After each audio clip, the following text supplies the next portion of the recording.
Hi hello everyone. ఈరోజైతే paneer curry తయారు చేసుకునే విధానం చూద్దామండి. సింపుల్ అయినా కానీ కొన్ని మెథడ్లో తయారు చేసుకోవడం వల్ల టేస్ట్ ఎక్కువ ఉంటుంది, తిన్నా కొద్ది తినాలనిపిస్తుంది అనమాట. ఆనియన్స్ అయితే చిన్న చిన్న ముక్కలు అయితే కట్ చేసుకున్నాను కదా. ఆయిల్ అయితే ఏడెక్కిపోయిన తర్వాత ఆనియన్స్ అయితే యాడ్ చేస్తాను. ఇవన్నీ మనకి చక్కగా దగ్గరికి అయిపోయే వరకు అయితే కలిపేసుకుందామండి. చూసావా, కొంచెం కలర్ చేంజ్ అయ్యి దగ్గరికి అయిపోయే వరకు కలిపేసుకుందాం. టమాటా ముక్కలు కూడా యాడ్ చేసేస్తున్నానండి. అవి కూడా నేను అయితే మిక్సీ పట్టి వేయనండి, గ్రేవీలా ఉంటుంది కదా అలా వేయను. ఎందుకంటే నేను సాంబార్ అయితే చేశాను, సాంబార్తో పాటు ఇదైతే గ్రేవీలా కాకుండా చక్కగా నంచుకోవడానికి ఇగురులాగా మనకి ఫ్రై టైప్లో వస్తుందన్నమాట. బాగుంటుంది. ఫ్రై కూడా కాదనమాట. ఫ్రై అయితే అసలు మనం వాటర్ వేయక్కర్లేదు, ఇందులో కూడా వాటర్ వేయలేదు, బట్ టమాటా కూడా వేయక్కర్లేదు అనమాట.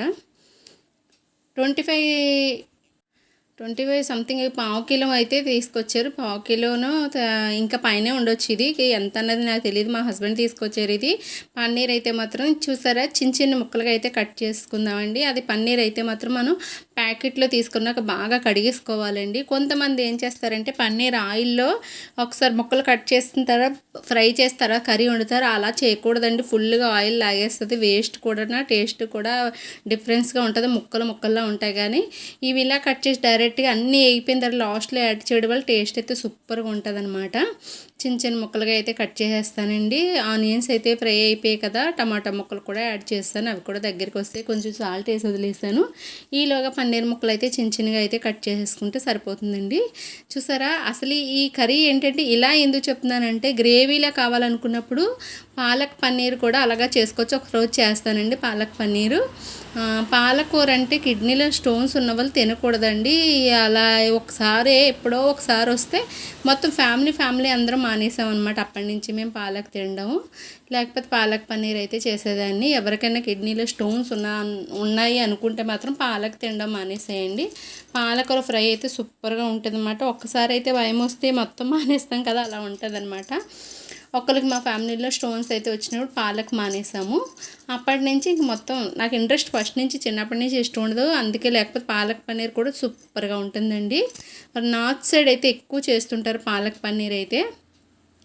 చూసారా, టమాటా ముక్కలు కూడా దగ్గరికి మగ్గిపోయినాయండి. బాగా చక్కగా మనకు సిమ్లో పెట్టుకొని ఆయిలే పెట్టేస్తే వాటర్ వేయం కాబట్టి మాడిపోతే సిమ్లో పెట్టి అయితే కలిపేసుకుంటే సరిపోతుంది. సాల్ట్, కారం, పసుపు, గరం మసాలా, ధనియాల పౌడర్ అయితే యాడ్ చేస్తానండి. కొంచెంగా శుభ్రంగా కలిపేసుకుందాము. ఒక స్పూన్ వేసాను. చిన్న స్పూన్ తీసుకుంటానండి నేను. ఐస్ క్రీమ్ స్పూన్ ఉంటుంది కదా, దాంతో తక్కువే వేస్తాను, ఎండాకాలం కదండి. పెద్ద స్పూన్ తీసుకుంటే సడన్గా పడిపోతుంది, అందుకని ఐస్ క్రీమ్ స్పూన్ అయితే పెట్టాను నేను. మనకి స్టిక్లు వస్తుంది కదా ఐస్ క్రీమ్ తినేటప్పుడుది, ఆ స్పూన్లు పెట్టుకుంటానండి కొన్ని మసాలాల్లో అయితే నేను. ఎందుకంటే ఎక్కువ యాడ్ చేసేస్తాం సడన్గా అని చెప్పేసి కొంచెం ఫ్రెష్గా ఉందని కరివేపాకు కూడా యాడ్ చేశాను అనమాట. అంతేనండి. చూసారా, ఇవంతా బాగా దగ్గరికి అయితే మగ్గిపోతే చక్కగానా అప్పుడు పన్నీర్ అయితే యాడ్ చేసుకుంటాను నేను. ముందే పన్నీర్ వేసి కలుపుతూ ఉంటే ఇడిపోయినట్టు అవుతుంది, కొంచెం ముక్కలు ఫిట్గా ఉండవు అనమాట. అలా కాదండి, ఇలా దగ్గరికి అయిపోయాక నేను చెప్పింది ఇదేనండి. టేస్ట్ అయితే ఇలా చేస్తే సూపర్గా ఉంటుంది. చక్కగా కారం కూడా యాడ్ చేశాను, తగినంత. కొంచెం కారం ఎక్కువ యాడ్ చేశానండి, ఎందుకంటే ఇందులో వాటర్ వెళ్ళే ఫ్రై టైప్లో చేశాను కాబట్టి టేస్ట్ బాగుండాలని కారం ఎక్కువైతే యాడ్ చేశాను. ఫైనల్గా ఇప్పుడు పన్నీర్ అయితే యాడ్ చేసేస్తానండి. మొత్తం దగ్గరికి అయిపోయింది కదా. నేను ఏంటంటే ఇలా ఇంత గట్టిగా ఎందుకు చేశానంటే ఫ్రై లాగా సాంబార్ అయితే పెట్టేశాను, దాంతో అయితే ఈక్వల్గా ఇదైతే బాగుంటుంది, అందువల్ల ఇలా చేస్తానన్నమాట. మనకి డైరెక్ట్గా గ్రేవీలా కావాలి పన్నీరే అనుకుంటే మాత్రం మనకి కొంచెం మిక్సీ పట్టి టమాటో ఆనియన్స్ అయితే యాడ్ చేసుకుంటే గ్రేవీ వస్తుంది. నేను డైరెక్ట్ పీస్లో యాడ్ చేశాను, పన్నీర్ కూడా యాడ్ చేస్తాను. శుభ్రంగా కలిపేసుకుంటే సరిపోతుంది.